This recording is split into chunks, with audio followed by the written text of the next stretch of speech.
네, 이어서 보도록 하겠습니다. 34조 사망을 보도록 할게요. 자, 참고 자료는 75페이지고요. 자, 이거 좀 보시면 34조라는 거는 이게 우선 상표권 소멸에 대해서 좀 공부를 좀 할 필요가 있어요.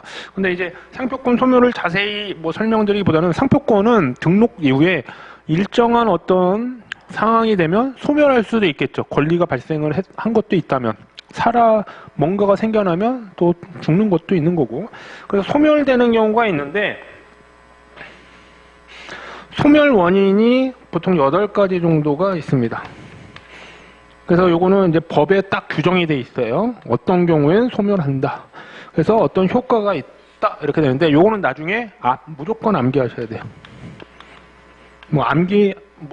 대부분 해야 될 건 많지만 이거는 무조건 암기가 돼 있어야지 이게 뭐 따로 이해하거나 그런 게 없어요. 이런 경우에는 소멸하는구나 이렇게 되는 겁니다. 그 다음에 소멸 원인 중에 요 무효라는 게 있습니다. 무효는 좀 독특해요. 그래서 얘는 좀 독특한 어떤 성격이 있기 때문에 좀 별도로 또 암기를 해주셔야 됩니다. 근데 요거보다는 좀 떨어지긴 한데 어쨌든 요 부분들 가장 기본적으로 암기하셔야 되고요. 그냥 쓰라고 문제가 나올 수도 있어요. 예. 그 다음에 자, 이런 것들은 그냥 암기 사항인데 상표권이 어떤 특정 상황에서 소멸을 했는데 소멸 이후에 어떤 법 상황, 어떤 법 규정을 좀 적용해야 되는 경우가 있습니다. 그게 34조 3항인데 등록 요건이에요. 등록 요건으로서 상표권자를 제재하기 위한 규정입니다.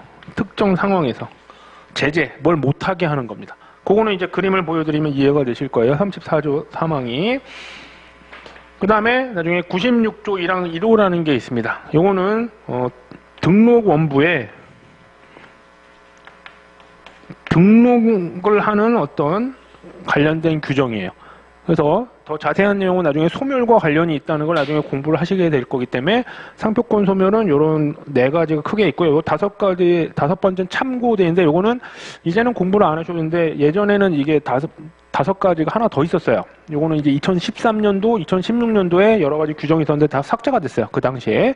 그렇기 때문에 예전에는 다 공부를 했던 내용인데 다 없어졌고요. 요 4가지를 항상 상표권 소멸에 대한 논점이 나왔다. 나중에 소멸 원인 8가지를 공부를 하시면 이 8가지에 의해서 뭔가가 됐다. 그러면 상표권이 소멸하는 거거든요. 그럼 소멸하면 이런 것들이 관련이 있구나라고 해서 항상 같이 생각을 하셔야 돼요. 그 중에 이제 시험에 아직 2차에서는 한 번도 나온 적이 없는 게 요겁니다. 34조 3항. 왜냐면 기존에 다른 논점도 있던 것들은 다 삭제가 됐고 요거 하나 남았어요. 외톨이. 자, 외톨이 한번 살려줘야죠. 문제 한번 내야겠죠. 그래서 2차에서 이제 나오지 않을까. 네, 그래서 준비를 잘 해요. 어려운 내용은 아니에요. 요건만 잘 정리하시면 아주 쉽습니다. 그리고 상표권은 이제 살아있다가 이제 상표권이 소멸하면 그냥 끝이냐? 그러면 어떤 경우에 소멸하고 소멸 이후에도 상표라는 거는 소멸했어도 뭔가 영향을 끼칠 수 있는 것들이 있습니다. 그래서 그런 부분들이 관련된 내용이에요. 이거는 같이 공부를 하신다. 그래서 요거 이제 잘 눈에 익혀두시고요. 나중에 또 이런 식으로 또 설명드리고 나중에 이걸 항상 같이 공부하셔야 됩니다.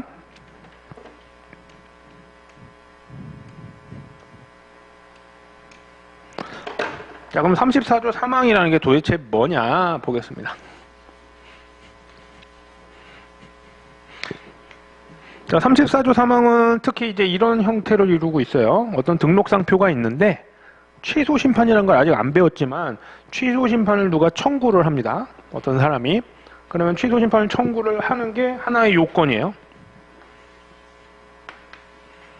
다른 어떤 심판은 이제 무효 심판, 취소 심판 여러 가지 3개 정도가 있는데 거절 결정 불복 심판도 있고 원래 정확하게는 5가지가 있어요. 우리 상표법에서는.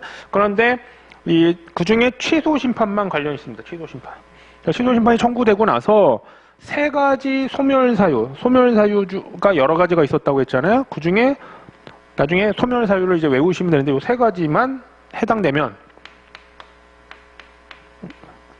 이게 2번째 요건인데 존속기간 만료, 포기, 취소 확정. 존만, 포기, 취확 아니면 취소 이렇게 외우시면 됩니다. 아니면 존포치 이렇게 외우시든 나중에 외우셔야 돼요. 무조건 이런 거는. 외우시면 소멸을 하잖아요. 그러면 소멸하고서 여기가 쭉 돼 있는데 여기까지가 3년입니다. 어떤 소멸일로부터 3년. 그러면 3년 동안 그럼 뭘 어쩌냐? 자, 여기 A라고 해서 원래 등록된 상표가 있었는데 그게 지금 소멸한 거잖아요. 상표권이 어떤 사유에 의해서. 그러면 이게 왜 그러냐면 취소 심판이라는 거는 이제 등록 이후에 상표권자가 뭔가를 잘못 사용하거나 이랬을 때 제재할 수 있는 심판이에요. 그러면 이걸 왜 그러냐면 상표권자 너는 왜 어떻게 했길래 왜 취소 심판 청구가 돼서 결국엔 소멸했냐? 너 안 되겠다. 너 제재를 하겠다. 아까 그랬잖아요. 상표권자를 제재. 너 만약에 너가 등록받은 상표와 동일하거나 유사 상표를 상표권자가 출원한 경우에요.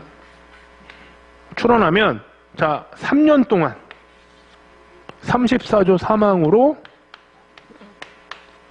거절시킨다. 그러니까 넌 출원 못해. 3년 동안. 되게 무섭죠. 3년, 1년 뭐 몇 개월도 아니에요. 3년 동안이라. 그러니까 이거는 뭐냐면 이런 일이 생기지 않게 취소심판 청구되지 않고 취소심판 청구됐다고 무조건 적용되는 건 아니고 취소심판 청구되고 소멸한 경우에요. 이 세 가지 소멸. 그러니까 이거가 생기지 않게 취소심판 되지 않게 잘 써라.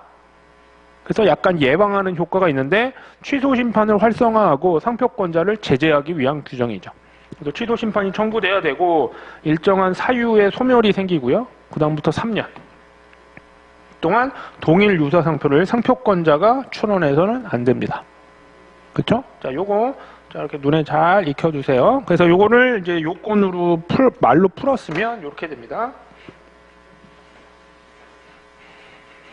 참고 자료엔 제가 일부러 그림을 다 넣어놨죠. 그래서 취사 3자 동유 이렇게 돼 있는데 자세한 거 내용은 이렇게 지금 외우실 필요 없고요. 취사 3자 동유, 취사 3자 동유 이거 한 10번만 하면 그냥 외워집니다. 이것만 외우시고 이제 추가되는 논점이 하나 정도 있는데 그건 이제 나중에 배우시면 되고요. 취사 3자 동유.